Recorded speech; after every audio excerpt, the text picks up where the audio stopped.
नमस्कार दोस्तों, जम्मू कश्मीर विधानसभा के बजट सत्र 2025 के दौरान पीपुल्स डेमोक्रेटिक पार्टी के विधायक वहीद पारा ने कश्मीर में हो रहे अवैध खनन और पर्यावरण विनाश को लेकर सरकार पर सवाल उठाए। उन्होंने विधानसभा में कहा कि जम्मू कश्मीर में एक बड़ा खनन माफिया सक्रिय है जो अवैध रूप से खनन कर रहा है। इस कारण खासतौर पर कश्मीर क्षेत्र में, जो कि एक नाजुक परिस्थिति की तंत्र है, बड़े पैमाने पर पर्यावरणीय क्षति हो रही है। वहीद पारा ने कहा कि सरकार की ओर से हो रहे विकास कार्यों की आड़ में इकोलॉजिकल डैमेज को नजरअंदाज किया जा रहा है। उन्होंने कहा कि हमने पर्यावरण मंत्री से इस मुद्दे पर स्पष्टीकरण मांगा है कि जम्मू कश्मीर में चल रही परियोजनाओं का पर्यावरण पर क्या प्रभाव पड़ रहा है। हमें ये जानने का हक है कि इन गतिविधियों से हमारी प्राकृतिक संपदा को कितना नुकसान पहुंच रहा है। विधानसभा में बोलते हुए उन्होंने अमरनाथ यात्रा का भी जिक्र किया और कहा कि ये यात्रा तभी संभव हो पाएगी जब पर्यावरण को सुरक्षित रखा जाएगा। उन्होंने सरकार से मांग की कि पर्यावरण संरक्षण के लिए कड़े कदम उठाए जाएं ताकि आने वाली पीढ़ियों के लिए कश्मीर की प्राकृतिक सुंदरता और पारिस्थितिकी तंत्र को बचाया जा सके।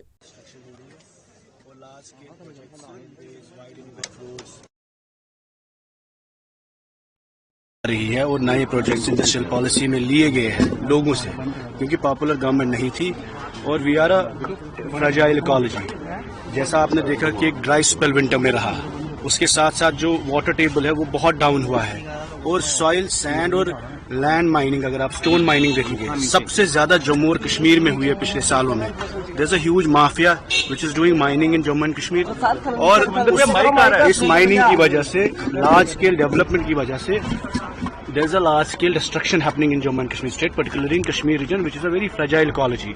तो हमने गवर्नमेंट से ये मांगा था कि ये जो एनवायरनमेंट रिलेटेड इश्यूज है, क्या आपकी एनवायरनमेंट असेसमेंट होती है हर प्रोजेक्ट्स की, चाहे वो सड़क हो, रेलवे हो या कोई बड़ी टनल हो या कोई बड़ा प्रोजेक्ट हो, तो उसकी एनवायरनमेंट असेसमेंट होनी चाहिए ताकि हमें ये पता लगे कि जो वाटर टेबल है वो क्यों डाउन हो रहा है, क्या कि हमें क्लाइमेट चेंज जो अब नजर में आ रहा है, आपने ड्राई स्पेल देखा विंटर का, तो ये सब चीजें, क्योंकि because we are forcing troubles of environment in the coming times, so we have sought explanation from the honourable environment minister that what is the environment assessment of all the ongoing projects in Jammu and Kashmir which are happening in the name of development and is causing a large scale destruction of our resources and environment. वो तो BJP कह रही है कि ये हमेशा ही ऐसे करके उनका ट्रैक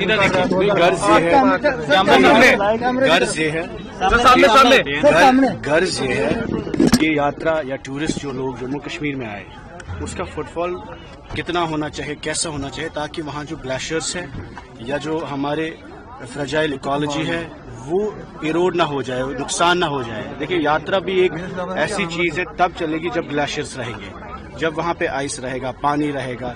आज हमारे नालों में पानी नहीं है, हमारे कुओं में पानी नहीं है। जहलम में आप देखिए 30-30 फुट की माइनिंग हुई है। उसी तरीके में सैंड माइनिंग, लैंड माइनिंग, जो सॉइल माइनिंग हो रही है, स्टोन माइनिंग हो रही है, तो एक माफिया है जो who's extracting the resource of Jammu and Kashmir.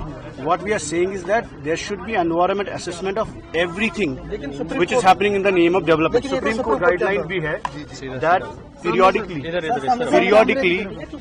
Periodically supreme court guideline है, वहां पर एनवायरनमेंट असेसमेंट होनी चाहिए, जो हमने मांगी। आप भी पढ़िए वो एनवायरनमेंट असेसमेंट। गर्ज है कि इस इकोलॉजी को प्रोटेक्ट किया जाए बिकॉज 370 हमारे पास। Thank you. उनके इस बयान के बाद विधानसभा में इस मुद्दे पर तीखी बहस देखने को मिली। अब ये देखना होगा कि सरकार इस पर क्या प्रतिक्रिया देती है। न्यूज अपडेट के लिए बने रहिए रॉयल बुलेटिन के साथ।